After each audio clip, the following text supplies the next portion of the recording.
کیا آپ جانتے ہیں کہ ایک رات اور دن ہے جو آپ کے لیے ہزاروں سال کے ثواب کا سبب بن سکتا ہے؟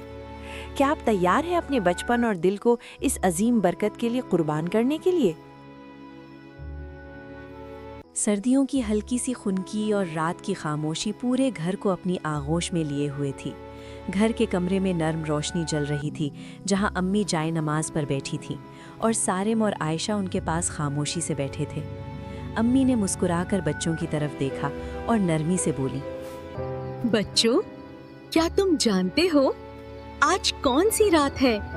عائشہ نے معصومیت سے آنکھیں پھیلاتے ہوئے کہا، امی، آج شب معراج ہے نا؟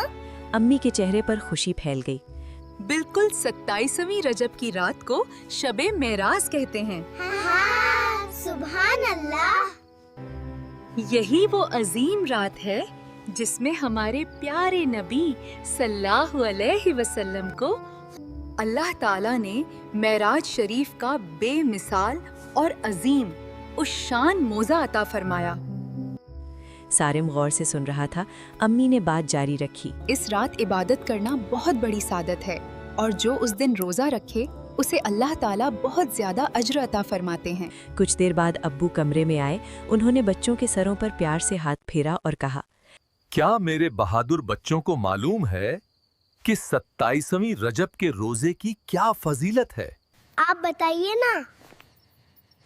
حضرت ابو ہریرہ رضی اللہ تعالی عنہ سے روایت ہے کہ نبی کریم صلی اللہ علیہ وسلم نے فرمایا، جو شخص 27ویں رجب کا روزہ رکھے اللہ اسے 60 مہینوں کے روزوں کا ثواب عطا فرماتا ہے۔ یہ سن کر عائشہ کی آنکھیں چمک اٹھیں۔ 60 مہینے، اتنا زیادہ؟ ابو نے سر ہلایا۔ اور ایک اور حدیث میں ہے، رجب میں ایک ایسی رات اور دن ہے جو شخص اس دن روزہ رکھے اور اس رات عبادت کرے تو گویا اس نے 100 سال کے روزے اور 100 سال کی راتوں میں عبادت کی۔ ماشاءاللہ۔ اور وہ رات یہی 27ویں شب رجب ہے۔ سبحان اللہ۔ رات کا کچھ حصہ عبادت میں گزرا۔ بچوں نے بھی اپنے ننھے ہاتھ اٹھا کر دعائیں مانگی۔ پھر امی نے نرمی سے کہا، چلو بچوں، اب سو جاؤ، صبح فجر میں بھی اٹھنا ہے۔ جی امی۔ سارم اور عائشہ بستر پر لیٹ تو گئے، مگر دونوں کی آنکھوں میں نیند کم اور روزہ رکھنے کا جذبہ زیادہ تھا۔ دونوں نے ایک دوسرے کو دیکھا اور آہستہ سے فیصلہ کیا۔ سارم نے سرگوشی کی، ہم خود ہی اٹھیں گے۔ ہم خود ہی اٹھیں گے؟ ہاں۔ انہوں نے موبائل میں الارم لگایا۔ کچھ ہی دیر بعد سناٹے کو الارم کی ہلکی سی آواز نے توڑا۔ دونوں خاموشی سے اٹھے اور سیدھا کچن کی طرف گئے۔ وہاں امی پہلے ہی سحری کی تیاری کر رہی تھی۔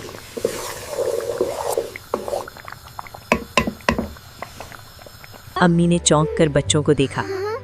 ارے تم دونوں، ابھی تو فجر میں بہت وقت ہے۔ سارم نے اعتماد سے کہا، امی، ہم نے بھی روزہ رکھنا ہے۔ عائشہ نے فوراً کہا، ہم 60 مہینوں کے روزوں کا ثواب حاصل کرنا چاہتے ہیں۔ یہ سن کر امی کی آنکھیں نم ہو گئیں۔ انہوں نے دونوں بچوں کو گلے لگا لیا۔ ماشاءاللہ، اللہ تم دونوں کو قبول فرمائے۔ امی کے دل میں شکر بھر گیا۔ اس بابرکت رات کی برکت بچوں کے ارادوں میں صاف نظر آ رہی تھی، اور یوں شب معراج نے صرف عبادت ہی نہیں بلکہ ننھے دلوں میں ایمان کی روشنی بھی جگا دی۔ یا اللہ، ہمیں بھی شب معراج کی برکتیں نصیب فرما، ہمارے دلوں میں ایمان کی روشنی پیدا فرما، آمین۔